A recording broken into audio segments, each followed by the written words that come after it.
မင်္ဂလာပါခင်ဗျာဒီသင်ခန်းစာလေးမှာတော့ကျွန်တော်ကကွန်ပျူတာစခရင်မော်ကို software လေးတွေဘယ်လိုတင်ရမလဲဆိုပြီးတော့မှအခုရက်ပိုင်းကျွန်တော်ကိုလာပြီးတော့မေးကြတဲ့သင်တန်းသားလေးတွေတော်တော်များများတွေ့ရတဲ့အတွက်ကျွန်တော်ဒီသင်ခန်းစာလေးမှာဆိုရင်ကွန်ပျူတာစခရင်မော်ကို software လေးတွေတင်လို့ရတဲ့နည်းလမ်းလေးတွေကိုကျွန်တော်ဒီသင်ခန်းစာလေးမှာမျှဝေပေးသွားမှာဖြစ်ပါတယ်တခါလေမှာကျွန်တော်တို့က Photoshop software download ဆွဲပြီးတော့ install လုပ်လိုက်တယ်တခါလေကြလို့ဆိုရင်ဒီရဲ့ Photoshop software ကကွန်ပျူတာရဲ့ screen mode ကိုရောက်လာတာကိုမတွေ့ရဘူးဒါပေမဲ့ကျွန်တော်တို့ဒီရဲ့ search bar လေးကနေပြီးတော့မှ Photoshop ဆိုပြီးတော့ရိုက်ရှာလိုက်တဲ့အခါမှာဆိုရင်တော့ကျွန်တော်တို့ Photoshop software လေးကျွန်တော်တို့ရှိနေတာကိုတွေ့ရတယ်ဒါတော့ကျွန်တော်တို့ကဒီမှာ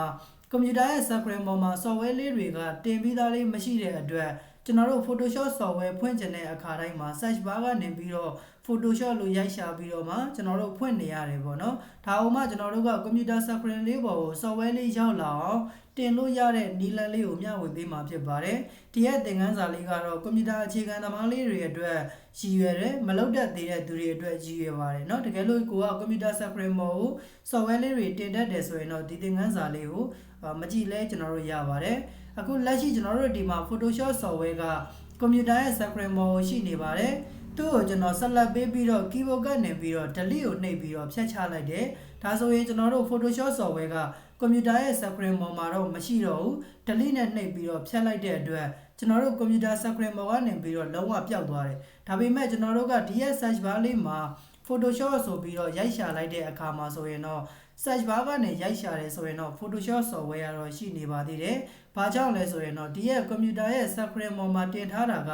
Photoshop software ကိုကျွန်တော်တို့ shortcut အနေနဲ့တင်ပြီးတော့သုံးတာဖြစ်ပါတယ်။ screen ပေါ်မှာဆက်လက်ပေးပြီးတော့ delete နှိပ်လိုက်တာနဲ့တပြိုင်တည်းကိုယ့်ရဲ့ computer တွေကနေပြီးတော့အဲ့ဒီ software ကြီးကလုံးဝ uninstall လုပ်သွားတာမျိုးကျွန်တော်တို့မဟုတ်ပါဘူး။ဘာကြောင့်လဲဆိုရင်တော့ computer screen ပေါ်မှာတင်ထားတဲ့ software လေးတွေက shortcut အနေနဲ့ပဲကျွန်တော်တို့ကတင်ပြီးတော့အသုံးပြုကြတာဖြစ်ပါတယ်။ဒါကြောင့်တော်တော်များများလေးမေးကြတယ် computer screen ပေါ်ကနေပြီးတော့ software လေးကိုဆက်လက်ပေးပြီးတော့ delete နဲ့နှိပ်လိုက်မိတယ်။ကိုယ့်ရဲ့ computer တွေကနေပြီးတော့လုံးဝအဲ့ဒီ software ကြီးပြတ်သွားတာလားဆိုရင်ပြတ်မသွားပါဘူး။ကျွန်တော်တို့ပြန်ပြီးတော့ရှာချင်တယ်ဆိုရင်တော့ search bar ကနေပြီးတော့ Photoshop ဆိုပြီးတော့ရိုက်ထည့်လိုက်ဒီမှာကျွန်တော်တို့တင်ထားတဲ့ Photoshop software လေးတွေ့ရပါတယ်ဒီရဲ့ software လေးကိုကျွန်တော်တို့က computer ရဲ့ screen mode ကိုရောက်အောင်ပြန်ပြီးတော့တင်ချင်တယ်ဆိုရင်တော့ဒီပေါ်မှာကျွန်တော်တို့ right click နှိပ်ပေးရပါမယ် mouse နဲ့ right click နှိပ်ပေးရမယ် left click နဲ့ software ကပွင့်လာပါလိမ့်မယ် left click လုံးဝမနှိပ်ရဘူး right click နှိပ်ပေးရပါမယ် right click နှိပ်လိုက်တာနဲ့ဒီမှာကျွန်တော်တို့ open file location ဆိုတာလေးရှိပါတယ်ဒီထဲကိုဝင်ပေးရပါမယ်ဝင်လိုက်တာနဲ့ဒီရဲ့နေရာလေးကိုရောက်လာပါတယ်ကျွန်တော်တို့နောက်ထပ်တစ်ခေါက် mouse ရဲ့ right click လေးထပ်ပြီးတော့နှိပ်ပေးရပါမယ် right click လေးနှိပ်လိုက်တာနဲ့တပြိုင်နက်ဒီရဲ့ဘောက်လေးထဲမှာ send to ဆိုတာလေးတွေ့ရပါတယ်ဒီရဲ့ send to ဆိုတဲ့အထဲကနေပြီးတော့ကျွန်တော်တို့က computer ရဲ့ screen mode ကိုတင်ချင်တာဖြစ်တဲ့အတွက် desktop create shortcut ဆိုတာလေးကိုကျွန်တော်တို့နှိပ်ပေးရပါတယ်ဒါဆိုရင်တော့ဒီဘောက်လေးပိတ်လိုက်လို့ရပါပြီကျွန်တော်တို့ computer screen mode မှာပြန်ပြီးတော့ကြည့်လိုက်လို့ဆိုရင်လည်း Photoshop software လေးက computer ရဲ့ screen mode ကိုရောက်ရှိလာတာကိုကျွန်တော်တို့တွေ့ရပါလိမ့်မယ်ဒီလိုပဲကျွန်တော်တို့ Microsoft Word တွေ Excel တွေ PowerPoint တွေကိုယ့်ရဲ့ computer screen ပေါ်မှာမရှိနေသေးဘူးဆိုရင်လည်းအခုနီလန်းလေးတန်းလိုက်ပြီးတော့ပြုလုပ်ပေးလို့ရပါတယ်ဒါဆိုရင်ကျွန်တော်တစ်ချက်လောက်ကြည့်လိုက်ပါမယ် Microsoft Word software လက်ရှိအနေထားကတော့ computer screen ပေါ်မှာရှိနေပါသေးတယ်ကျွန်တော်ဆက်လက်ပေးပြီးတော့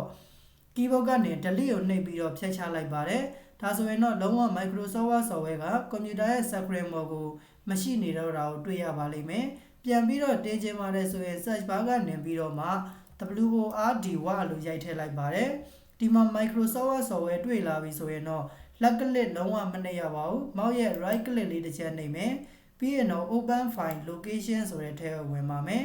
ဒီမှာ Microsoft Word software လေးကိုသူကဆက်လက်ဝင်နေပါလိမ့်မယ်နောက်ထပ်တစ်ခါ right click ထပ်နှိပ်မယ် send to တွေကနေပြီးတော့ desktop create shortcut ဆိုတာလေးနှိပ်ပေးလိုက်ဒါဆိုပိတ်လိုက်ပါတော့မယ်ကျွန်တော်တို့ဒီမှာ Microsoft Word software က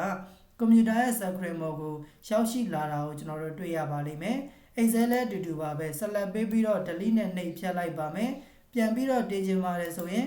search bar လေးမှာ Excel ဆိုပြီးတော့ရိုက်ထည့်လိုက်ပါပြီးရင်တော့ဒီမှာ right click လေးနှိပ်ပေးမယ် open file location ဆိုတဲ့ထဲကိုဝင်မယ်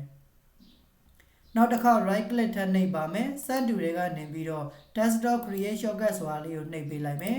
ပိတ်လိုက်လို့ရသွားပါပြီဒါဆိုရင်တော့ကျွန်တော်တို့ဒီမှာ Excel တွေ PowerPoint တွေ Microsoft Word တွေ Photoshop တွေပေါ့နော်တခြားကျွန်တော်တို့ကိုသုံးနေတဲ့ software တွေအားလုံးကွန်ပျူတာရဲ့ screen ပေါ်မှာမရှိဘူး search bar ကနေပြီးတော့ရိုက်ရှာရင်တော့အဲ့ဒီ software ရှိတယ်ဆိုရင် screen ပေါ်ကိုကျွန်တော်တို့အခုနီလန်လေးတိုင်းတင်လိုက်လို့ရပါတယ်တကယ်လို့တစ်ခါလေကြားလို့ဆိုရင်ကွန်ပျူတာပေါ်မှာရှိနေတဲ့ software တွေအားလုံးကကိုယ့်ရဲ့ကွန်ပျူတာဆက်ကဟန်သွားတာပဲဖြစ်ဖြစ် setting တွေလွဲပြီးတော့ပြင်လိုက်မိတာပဲဖြစ်ဖြစ်တခါလေကြားလို့ဆိုရင်ကွန်ပျူတာ screen ပေါ်မှာ software တွေလုံးဝပျောက်သွားတာမျိုးတွေလည်းရှိပါတယ်ဒီလိုမျိုးပျောက်သွားတဲ့အနေအထားမှာဆိုရင်တော့အခုနီလန်နဲ့ကျွန်တော်တို့ပြန်တင်ပေးလို့မရတော့ပါဘူးဒါဆိုကျွန်တော်တို့ဘာလုပ်ပေးရမှာလဲဆိုတော့သူ့မှာကျွန်တော်တို့ setting လေးတွေပြန်ပြီးတော့ပြင်ပေးရပါမယ်ဒါကတော့ကျွန်တော်တို့ကွန်ပျူတာ screen ပေါ်မှာ software တွေလုံးဝမရှိတော့ဘူးလုံးဝမပေါ်နေဘူးဆိုရင်တော့ screen ရဲ့လွတ်တဲ့နေရာလေးမှာ right click လေးနှိပ်ပေးရမယ်ပြီးရင်တော့ view ဆိုတဲ့ထဲကိုဝင်ပေးရပါမယ်ဒီထဲမှာအောက်ဆုံးလေးမှာ show desktop icon ဆိုတဲ့နေရာလေးမှာအမှန်ချစ်လေးထည့်ပေးထားတဲ့အတွက်အခုလက်ရှိ software လေးတွေမြင်တွေ့နေရတာဖြစ်ပါတယ်ဒါဆိုဒီထဲကနေပြီးတော့ show desktop icon ဆိုတာအမှန်ချစ်ဖြုတ်ကြည့်လိုက်မယ်ကွန်ပျူတာရဲ့ screen ပေါ်မှာ software တွေလုံးဝပျောက်သွားတာကိုတွေ့ရပါလိမ့်မယ်ဒီလိုမျိုးပျောက်သွားတဲ့အခါမှာကိုကဒီပြန်ပြီးတော့ဖော်ခြင်းနဲ့မဖော်တတ်ဘူးဆိုရင်ကိုယ့်အတွက်တော်တော်လေးတိုင်ပတ်တာကိုတွေ့ရပါတယ်တကယ်လို့များကိုယ့်ရဲ့ကွန်ပျူတာကသုံးနေရင်းနဲ့ဒီရဲ့ show desktop icon နေရာလေးမှာလွဲပြီးတော့အမှန်ချင်းဖြုတ်လိုက်မိတဲ့အတွက် software လေးတွေမပေါ်တော့ဘူးဆိုရင်တော့ right click လေးနှိပ် view ထဲကိုဝင်ပြီးတော့မှ show desktop icon ဆိုတဲ့နေရာလေးမှာအမှန်ချင်းလေးပြန်ပြီးတော့ထည့်ပေးလိုက်တယ်ဆိုရင်တော့ပုံမှန်အတိုင်းပြန်ပြီးတော့ဖြစ်သွားပြီဖြစ်ပါတယ်ဒါဆိုကျွန်တော်တို့အားလုံးနားလည်လောက်မယ်လို့ထင်ပါတယ်ဒီရဲ့သင်ခန်းစာလေးကမသိသေးတဲ့သူတွေအတွက်ရည်ရွယ်ပါတယ်ဒါလေးတွေမှာကိုတိုင်းမလုပ်တတ်တဲ့အပိုင်းလေးတွေရှိတယ်ဆိုရင်တော့အားလုံးအတွက်ရန်အကျိုးရှိမယ်လို့ထင်ပါတယ်ကိုတိုင်းလက်တွေ့လိုက်ပြီးတော့မှလေ့ကျင့်ကြည့်ပေးပါကိုတိုင်းလေ့လာတဲ့အခါမှာမရတဲ့နေရာလေးတွေရှိတယ်ကျွန်တော်သင်ပြပေးတာနားမလည်လိုက်တဲ့နေရာလေးတွေရှိတယ်ဆိုရင်လည်းကျွန်တော်ကိုပြန်ပြီးတော့မေးမြန်းပေးလို့ရပါတယ်အကယ်၍ကိုတိုင်းလေ့ကျင့်ပြီးသွားပြီဆိုရင်တော့ဒီသင်ခန်းစာရဲ့ comment လေးမှာ DONE done ဆိုပြီးတော့ရေးခဲ့ပေးပါအောင်ခင်ဗျာဒါမှကျွန်တော်သင်ပေးတဲ့သင်ခန်းစာလေးတွေကိုဘယ်သူတွေကတော့အမှန်တကယ်လိုက်ပြီးတော့လေ့လာနေပါတယ်လေ့ကျင့်နေပါတယ်ဆိုတာလေးတွေကိုကျွန်တော်ကိုယ်တိုင်လည်းသိရအောင်လို့ပါအခုဒါဆိုရင်တော့ကျွန်တော်ဒီသင်ခန်းစာလေးကိုဒီမှာပဲရှင်းနာလိုက်ပါမယ်အားလုံးအဆင်ပြေကြပါစေခင်ဗျာ